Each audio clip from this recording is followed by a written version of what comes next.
en ni Jopuonj mago jopuonje koro osechako yudo thieth mano e bwo okumba mar thieth mano mar SHA bang' darogi ka giwuok e okumba thieth mano mag ji giwegi.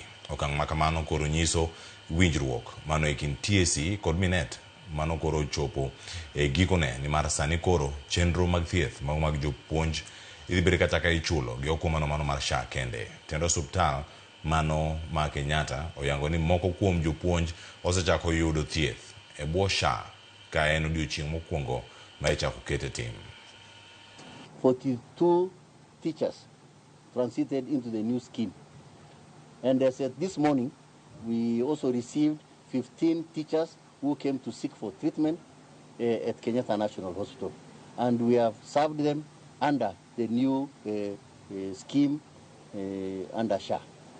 We have put surveillance teams across the country to monitor the transition and real time how teachers are transitioning into this medical scheme. Teachers have accessed outpatient services across the country.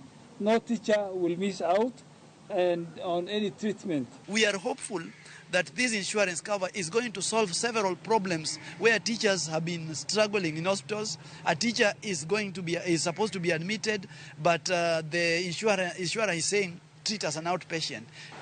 Matibabu yamekuwa mazuri, hakuna limit kama nilivyoelezewa na nilipotibiwa pia nikapewa hiyo slip, hiyo invoice. Matibabu yote watoto wangu wote wawili imekuwa 5,650. Tukilinganisha na ile matibabu ya ile cover ya kitambo ilikuwa huwezi fikisha 2,000 kwa siku kwa mtoto mmoja.